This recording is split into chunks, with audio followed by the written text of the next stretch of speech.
వైఎస్ఆర్సీపీ పార్టీలో ప్రతి వాళ్ళు మేధావులే. అవకాశం దొరికితే మా అంతటోళ్ళు లేరని బిల్డప్ ఇస్తారు. వీళ్ళకి సబ్జెక్ట్ మీద అవగాహన లేదు.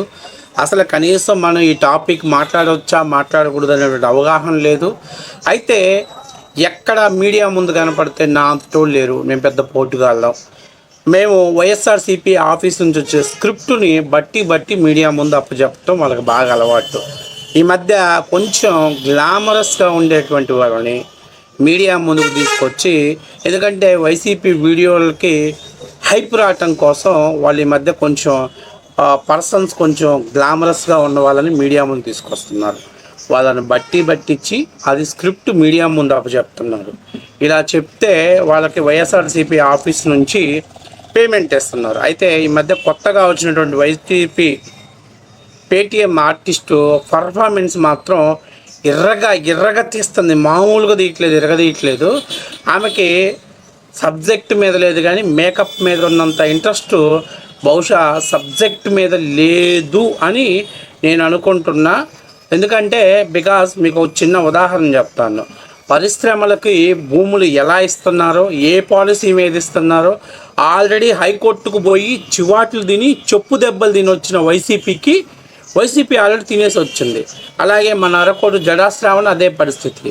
అయితే ఇప్పుడు తాజాగా మన అక్క మాట్లాడుతుంది, 99 పైసలకే భూములు ఇస్తున్నారు, రూపాయికి భూములు ఎక్కడైనా దొరుకుతాయా, అప్పనంగా దోచిపెడుతున్నారు అని చెప్పేసి కొత్త రాగాన్ని అందుకుంది. సరే ఒక్కసారి చూడండి, మీరు ఒకసారి ఎలా యాక్ట్ చేస్తున్నారంటే వీళ్ళ పర్ఫార్మెన్స్ మాత్రం ఎర్రగొట్టేస్తున్నారు. చూడండి ఒకసారి.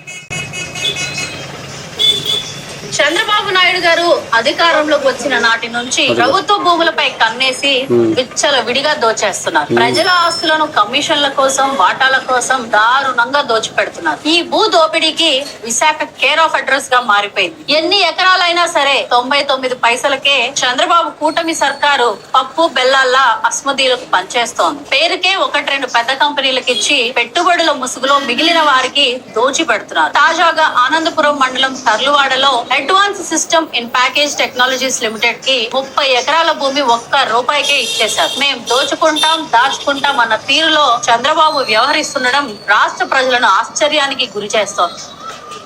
చూసారు కదా అక్క ఎలా పర్ఫార్మెన్స్ చేశారో. అక్క మామూలు పర్ఫార్మెన్స్ కాదు, చింపి చాట్ అంత చేస్తుంది పర్ఫార్మెన్స్. ఇక్కడ చాలా ముఖ్యమైన విషయం ఏంటంటే, ఈయన జగన్మోహన్ రెడ్డి గారిని ఒక స్వామీజీ గారు నీళ్ళల్లో ముంచాడు. ఆ స్వామీజీ ముంచినందుకు గాను ఆ స్వామీజీకి ఏదో ఒక విహారయాత్ర కట్టుకోవటానికి ల్యాండ్ ఇచ్చేశాడు జగన్మోహన్ రెడ్డి. అంత అద్భుతమైనటువంటి స్వామి భక్తి కలిగినటువంటి వ్యక్తి జగన్మోహన్ రెడ్డి. అంతేకాకుండా విజయసాయిరెడ్డికి అప్పనంగా దోచిపెట్టాడు. అక్కడ విశాఖ ఎంపీ ఎంవిఎస్ మూర్తి గారు రియల్ ఎస్టేట్ వ్యాపారం చేసుకున్నాడు. అట్లాగే జగన్మోహన్ రెడ్డి గారు ఎంతసేపు ఉన్నా విశాఖని రాజధానిగా చేయాలంటుంది. విశాఖ ప్రజల మీద ప్రేమతో కాదు, జగన్మోహన్ రెడ్డి తండ్రి గారు అప్పట్లో క్రిప్టో ద్వారా వేల కోట్ల రూపాయల డబ్బులుని ఆయన వీళ్ళ సంస్థల్లో పెట్టుబడి పెడితే ఆయన ఇండైరెక్ట్గా వాళ్ళకి భూములు అలాట్ చేశాడు. ఆ విధంగా లబ్ధి పొందిన వాళ్ళు అరవిందో ఫార్మా, లేకపోతే ఆళ్ళ అయోధ్య రామిరెడ్డి, ఇట్లాగా కొంతమంది వైసీపీకి సంబంధించినటువంటి ఎంపీలు ఎమ్మెల్యేలకు అక్కడ ఉన్నటువంటి భూమి రేట్లను పెంచడం ద్వారా జగన్మోహన్ రెడ్డి రాజకీయ లబ్ధి పొందడంతో పాటు ఆర్థిక లబ్ధి పొందాలనేది జగన్మోహన్ రెడ్డి యొక్క వ్యూహం. అంటే అప్పనంగా గత 5 ఏళ్లలో విశాఖపట్నం చుట్టూ భూములు కేటాయించాడు, ప్రభుత్వ భూముల్ని తాకట్టు పెట్టాడు, బ్యాంకుల్ని కుదవబెట్టాడు, ఆఖరికి బస్ స్టాండ్ని కుదవబెట్టేశాడు. ఇన్ని చేసినా కూడా ఆ రోజు నోరు మెదపలేదు మన అక్క. ఆ రోజు అప్పుడే పాపం మేకప్ అంటే ఏంటో ప్రాక్టీస్ చేస్తుంది. ప్రశ్నించే కంటే ముందు మేకప్ మీద ప్రాక్టీస్ చేస్తుంది. ఇప్పుడు మీడియా ముందుకు వచ్చింది. ఆల్రెడీ వీళ్ళు హైకోర్టుకు వెళ్ళారు. హైకోర్టుకు వెళ్తే టీసీఎస్కి మీరు ఇంత తక్కువకి భూములు ఎందుకు ఇస్తున్నారని చెప్పేసి వెళ్తే హైకోర్టు క్లియర్గా ఇచ్చేసింది. అంతకంటే మీరు ఇంకా ఏమైనా తక్కువ చేయగలిగితే మీరు నాకు ఏదన్నా ఇన్ఫర్మేషన్ ఇవ్వండి. అంతేగాక మల్టీ కంపెనీస్ రావటం ద్వారా, ఇండస్ట్రీస్ రావటం ద్వారా మన యొక్క రాష్ట్రం యొక్క ఆర్థిక స్థితిగతులు బాగుపడతాయి. కాబట్టి వాళ్ళు ప్రభుత్వం ఇచ్చిన భూములు ఎటువంటి తప్పు లేదు అని చెప్పేసి టీసీఎస్కి ఇచ్చిన భూములపైన వీళ్ళు కోర్టుకు వెళ్తే కోర్టు కొట్టివేసింది. ఆ తర్వాత తర్వాత ఇంకా 2-3 కంపెనీలకు వెళ్ళిన అదే పరిస్థితి వచ్చింది. దీన్ని తాజాగా సవాల్ చేస్తూ మన అరకోటి జడా శ్రావణ్ ఏం చెప్పాడంటే, సార్ లీజుకి ఇస్తున్నారు కాదు, వాళ్ళకి భూమిని ఇచ్చేస్తున్నారు, అలా కాక లీజు పద్ధతిలో ఇమ్మనండి, ఒకవేళ వాళ్ళు అక్కడ కన్స్ట్రక్షన్ స్టార్ట్ చేయకపోతే ఆ భూమిని వెనక్కి తీసుకునే అవకాశం ఎక్కువగా ఉంటుందని కూడా కోర్టుకేస్తే చివరికి కోర్టు చెప్పింది ఆల్రెడీ MOUలు కుదుర్చుకొని కంపెనీని ఎస్టాబ్లిషన్ చేయాలని సిద్ధపడినప్పుడు వాళ్ళు ఆ టర్మ్స్ అండ్ కండిషన్స్ మీద వాళ్ళ ప్రభుత్వం భూమిని ఇస్తుంది, అలాంటప్పుడు మీకేంటి నొప్పి, మీకేంటి బాధ అని చెప్పేసి హైకోర్టు చివాట్లు పెట్టి ఇలాంటి పిచ్చి పిచ్చి పిటిషన్స్ని కోర్టులో వేయకండి అని చెప్పేసి డిస్మిస్ చేయడంతో పాటు మన హైకోర్టు అరకోర్టు జడా శ్రావణ్ను చివాట్లు పెట్టేసి కోర్టు చింపి పంపించేసింది. ఇప్పుడు తాజాగా మన అక్క మొదలైంది.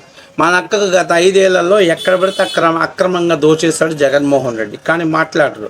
ఇవాళ అమరావతి ఏమో మునిగిపోయింది, అమరావతి వద్దు, ఆ విశాఖపట్నంలో భూములు ఇవ్వద్దు, మరి ఇంకెక్కడ ఇవ్వాలి? జగన్మోహన్ రెడ్డి గారు దోచేసిన 10,000 ఎకరాల ఇడుపులపై ఎస్టేట్లో ఇవ్వాలా?